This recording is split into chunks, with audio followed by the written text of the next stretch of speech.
Secularism या जिसको हम धर्मनिरपेक्षता भी कहते हैं, पंथ निरपेक्षता भी कहते हैं, सुनने में तो बड़ा आसान सा शब्द है और जो लोग पढ़ते हैं उनके लिए बड़ा आसान सा शब्द है, उनको लगता है आसान सा शब्द है, लेकिन आज हम इस शब्द को थोड़ा सा और गहराई में जा करके समझने की कोशिश करते हैं। सेकुलरिज्म का मतलब क्या है, और जब हम मतलब समझेंगे तो हम ये भी समझ पाएंगे कि इंडिया में सेकुलरिज्म का जो मतलब है वो सेकुलरिज्म के एक्चुअल मतलब से, वो सेकुलरिज्म के ओरिजिनल मतलब से अलग है। और ये कॉन्सेप्ट आपके दिमाग में क्लियर होना मुझे ऐसा लगता है कि बहुत ही ज़रूरी है। देखिए, ऐसा है कि ये जो वर्ड आया सेकुलरिज्म, हम ये समझते हैं कि ये है कि भाई जो स्टेट है, जो राज्य है, वो जो स्टेट है वो धर्म को नहीं अपनाएगा, धर्म अलग होगा, स्टेट अलग होगा, ये सेकुलरिज्म होता है। ये बात सच भी है।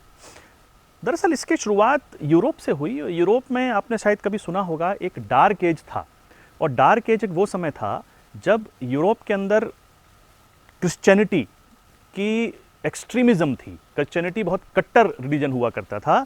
कट्टर से मेरा मतलब यहाँ ये है कि पोप जो चाहता था वही होता था, पोप की सत्ता चलती थी, राजा था, लेकिन राजा भी पोप को नाराज नहीं कर सकता था, और कोई आदमी तो कर ही नहीं सकता था।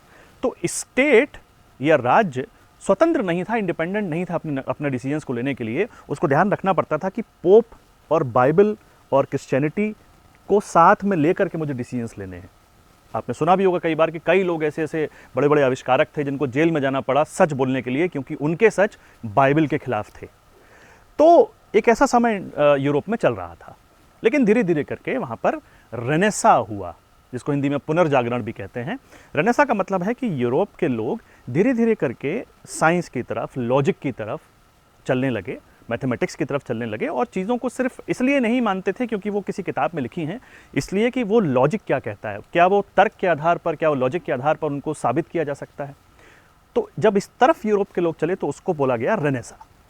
अब रेनेसा के दौरान क्या हुआ, लोगों ने कहा स्टेट जो है, राजा जो है, रूल्स रेगुलेशन जो हैं, वो पोप की ना माने, वो रिलीजन की ना माने। तो वहाँ से एक नई अवधारणा, नई कॉन्सेप्ट का जन्म हुआ जिसको कहते हैं सेकुलरिज्म। और सेकुलरिज्म का मतलब यूरोप में था कि क्रिश्चियनिटी या Pope will not interfere in the decisions of a king और the decisions of a state. तो वहाँ से ये चीज़ आई कि state and religion are separate. तो while making the policies, state will not consider the religion, right. ठीक है साहब, कॉन्सेप्ट यहीं से आया और अच्छा कॉन्सेप्ट था और बिल्कुल सही रहा वहाँ पे। लेकिन जब हम इंडिया के कॉन्टेक्स्ट में आज इसको देखते हैं, देखो इंडिया एक अलग कंट्री है, इट्स अ डाइवर्सिफाइड कंट्री, और डाइवर्सिफिकेशन हमारा एक करैक्टर है, हमारी पहचान है। हम डाइवर्सिटी को बिल्कुल ख़त्म नहीं कर सकते। अब इंडिया में अगर हम ये कहें कि स्टेट रिलीजन को बिल्कुल भी तवज्जो नहीं देता, तो ये डेफिनेशन इंडिया पर लागू नहीं होती। इंडिया में डेफिनेशन को हम 3 पॉइंट्स पे देख सकते हैं, और इस दिन 3 पॉइंट्स का ज़रूर मेरा रिक्वेस्ट है नोट कर लीजिएगा। पहला पॉइंट तो ये कि इंडिया में कोई भी एक रिलीजन किसी दूसरे रिलीजन को डोमिनेट नहीं करेगा, और अगर ऐसा होता है तो स्टेट विल इंटरफेयर। और इसके लिए हमारे कॉन्स्टिट्यूशन के अंदर भी प्रोविजंस हैं। ये आर्टिकल 25, 26, 27, 28 में तो प्रोविजंस डायरेक्टली हैं। तो ये प्रोविजंस हमारे कॉन्स्टिट्यूशन में हैं। तो पहला पॉइंट क्या निकला कि एक कम्युनिटी, एक रिलीजन किसी दूसरे रिलीजन को डोमिनेट नहीं करेगा, क्योंकि यहाँ तो डाइवर्सिटी है। तो किसी जगह कुछ रिलीजन के लोग ज़्यादा हैं, किसी जगह कुछ रिलीजन के लोग ज़्यादा हैं, तो एक ज़्यादा रिलीजन को मानने वाले लोग, ऐसे लोग जो संख्या में ज़्यादा हैं, वो जिस रिलीजन को मानते हैं, कहीं ऐसा तो नहीं कि कम संख्या वाले लोगों के रिलीजन को दबाने की कोशिश करें। तो ऐसा अगर होता है तो स्टेट अलग से प्रोविजन करेगा, प्रोटेक्शन करेगा। दूसरा पॉइंट, इंडिया में ऐसा भी है, दूसरा पॉइंट, कि एक ही रिलीजन के अंदर बहुत सारी सब कम्युनिटीज बन जाती हैं, बहुत सारी कम्युनिटीज बन जाती हैं। तो एक ही रिलीजन के अंदर कुछ ग्रुप दूसरे ग्रुप्स को नहीं सप्रेस करेंगे। जैसे हम आर्टिकल 17 की बात करें तो आर्टिकल 17 में अनटचेबिलिटी वाला कॉन्सेप्ट दिया हुआ है कि ऐसा तो नहीं कि रिलीजन के कुछ लोग दूसरे लोगों को सप्रेस कर सकते हैं, कुछ लोग डोमिनेट कर रहे हैं दूसरे लोगों को एक ही रिलीजन के अंदर, ऐसा तो नहीं हो रहा है। और अगर ऐसा हो रहा है तो स्टेट विल इंटरफेयर, राइट। तो यहां पर ऐसा नहीं है कि स्टेट इंटरफेयर नहीं करेगा, वो तो करेगा।